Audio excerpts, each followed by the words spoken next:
Tamil gossip കോളങ്ങൾ ആഘോഷിക്കുന്ന പ്രണയകഥയാണ് അഞ്ജലിയുടെയും ജയ്യുടെയും ബന്ധം. എങ്കേയും എപ്പോതും എന്ന ചിത്രം ഹിറ്റായതിനു ശേഷമാണ് ഈ പ്രണയകഥ പ്രചരിക്കാൻ തുടങ്ങിയത്. പിന്നീട് സോഷ്യൽ മീഡിയയിൽ പോസ്റ്റ് ചെയ്യപ്പെട്ട ചില ഫോട്ടോകളെ അടിസ്ഥാനമാക്കിയും വാർത്തകൾ പ്രചരിച്ചു. ഇതാദ്യമായി അഞ്ജലി ഒരു അഭിമുഖത്തിൽ ജയ്യുമായുള്ള ബന്ധത്തെക്കുറിച്ച് പറയുന്നു. ഒരു ഓൺലൈൻ മീഡിയക്ക് നൽകിയ അഭിമുഖത്തിൽ സംസാരിക്കുകയായിരുന്നു നടി. ജയ്യുമായി റിലേഷനിലാണെന്നും ബ്രേക്കപ്പ് ആയി എന്നും ഗോസിപ്പുണ്ടല്ലോ എന്നായിരുന്നു ചോദ്യം. അതിന് ഞാൻ എപ്പോഴാണ് പ്രണയത്തിലായത് എന്നായിരുന്നു നടിയുടെ പ്രതികരണം.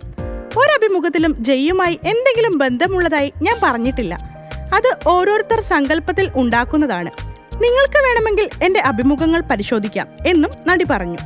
പണ്ടൊക്കെ എന്തെങ്കിലും ഗോസിപ്പുകൾ കേട്ടാൽ അതിനുവേണ്ടി സമയം കളയുമായിരുന്നു. റൂമിൽ പോയിരുന്ന് കരഞ്ഞ് ബഹളമുണ്ടാക്കും. കാണുന്നവരോടൊക്കെ ആ ഗോസിപ്പിനെ കുറിച്ച് പറയും. ഇപ്പോൾ ആ പ്രശ്നമില്ല. എന്റെ വിവാഹം നടന്നു എന്ന വാർത്ത വന്നാൽ എന്തേ എന്നോട് ആരും പറഞ്ഞില്ല എന്ന നിലയിലേക്ക് മാറി എന്നും അഞ്ജലി പറയുന്നു.